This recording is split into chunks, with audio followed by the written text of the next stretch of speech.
Kali ini Bu Tia akan memberikan materi bimbingan dan konseling untuk kalian tentang bagaimana sih manusia bersosialisasi.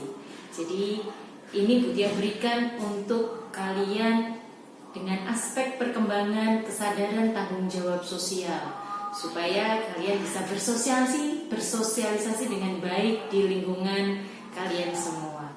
Silahkan simak materi dari Bu Tia setelah ini. Baik anak-anak, Bu Tia hari ini akan menyampaikan tentang materi bimbingan konseling tentang manusia sebagai makhluk sosial. Ya, manusia itu memang orang yang tidak bisa hidup sendiri sebenarnya. Jadi kita perlu orang lain. Oke, berikut ini adalah penjelasannya. Ya. Siapa manusia itu? Secara kodrati, manusia itu sebenarnya adalah makhluk, juga disebut makhluk monodualistis. Apa itu artinya? Artinya, selain sebagai makhluk individu, manusia juga berperan sebagai makhluk sosial. Ya.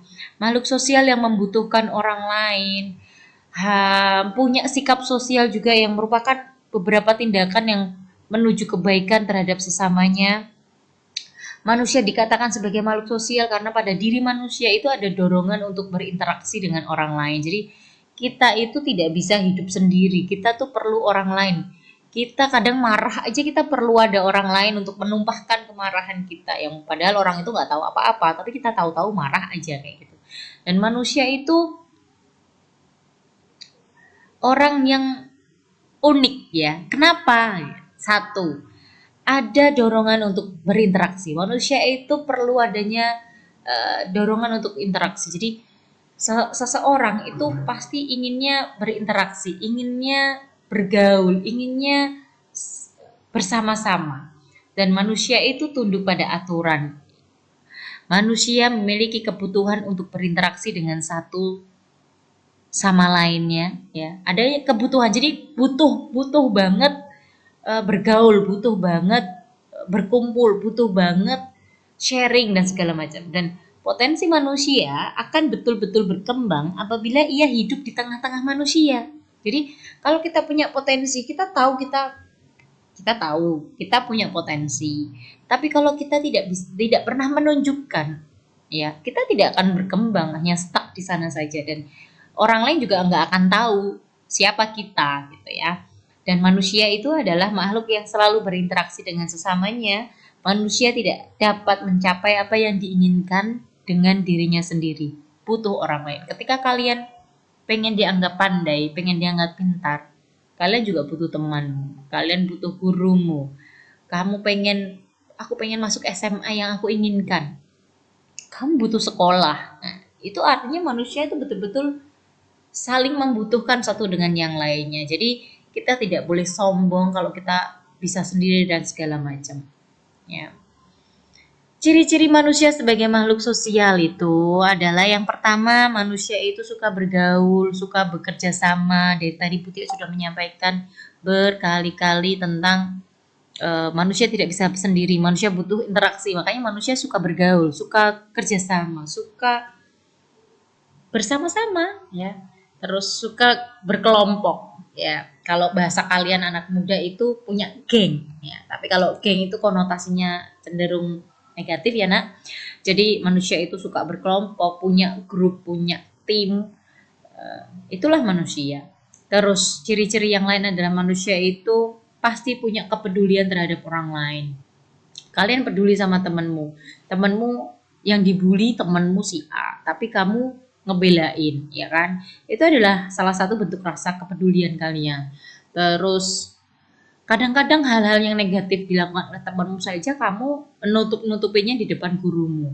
Temanmu nyontek PR, tapi kamu tidak mengatakan ke guru kalian bahwa itu tadi nyontek aku loh bu. Enggak, itu karena kepedulian kalian juga. Kamu nggak pengen temanmu dimarahin, termasuk dirimu juga tidak ingin dimarahin, tapi ya kembali lagi itu adalah salah satu contoh yang negatif ya nak. Kepedulian di sini lebih yang positif harusnya.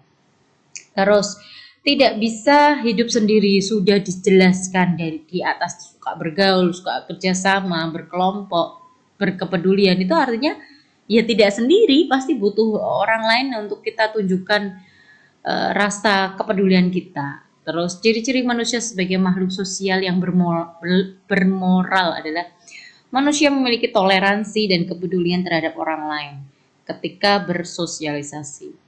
Seperti contohnya kalian bergotong royong membersihkan desa kalau di kampung. Kalau di sini bergotong royong membersihkan kelas kalian kalau sudah masuk sekolah ya nak. Terus saling mengunjungi orang sakit.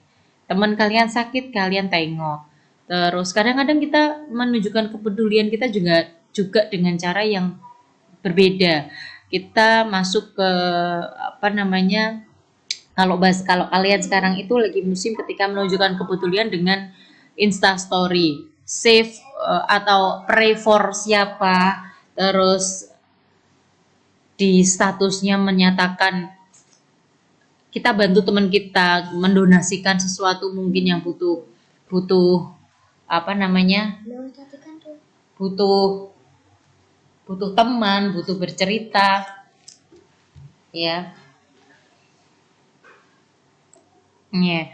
Tadi jadi ciri-ciri manusia itu sebagai makhluk sosial yang bermoral, punya moral yang positif pastinya, makanya ditunjukkan dengan hal-hal yang positif seperti itu. Terus fungsi dan tugas manusia sebagai makhluk sosial itu yang pertama, atau kalian bisa menunjukkan fungsi atau tugas kalian itu, tugas manusia itu di depan masyarakat, lingkungan terdekat kalian. Masyarakat itu lingkungan terdekat kalian saat ini. Dan yang kedua itu berbuat baik kepada orang tua kalian. Kenapa? Karena kalian itu lahir dari orang tua yang sangat sayang sama kalian, dan segala sesuatu yang diajarkan, perbuatan baik, kebaikan, terus sesuatu yang positif itu pertama kali akan diajarkan oleh orang tua kalian. Jadi kalian perlu berbuat baik kepada kedua orang tua kalian. Terus berbuat baik terhadap sesama manusia. Teman di sini berarti yang lebih banyaknya. Tolong menolong sesama makhluk hidup. Tolong menolong adalah sebuah naluri yang ada pada setiap manusia sebenarnya. Ingin menolong sebenarnya. Terus karena kenapa kita ingin menolong? Karena yang sejatinya manusia itu selalu ditolong sama pihak lain. Maka dengan sendirinya kita pasti juga akan punya naluri untuk ingin menolong, ingin berbuat baik kepada orang-orang di sekitar kita. Dan menolong itu adalah sebuah bentuk atau perilaku yang positif yang ditunjukkan oleh teman-teman kalian. Jadi kalau memang kalian punya rasa yang tidak enak sama teman, sebaiknya segera disampaikan. Kalau tidak berani menyampaikan sendiri, minta bantuan orang lain. Orang yang betul-betul netral, orang yang bisa membuat semuanya keadaan lebih baik. Ya, terima kasih anak-anak. Butia rasa cukup hari ini penyampaian materi yang Butia sampaikan kepada kalian. Semoga yang sedikit ini bisa bermanfaat banyak buat kalian semua. Terima kasih. Nah, bagaimana anak-anak? Sudah kalian simak materi dari Butia? Insya Allah bermanfaat buat kalian, dan terima kasih sudah menyimak apa yang sudah Butia sampaikan. Semoga Allah memberkati kalian dan kalian semuanya diberikan kesehatan. Dan terima kasih. Assalamualaikum warahmatullahi wabarakatuh.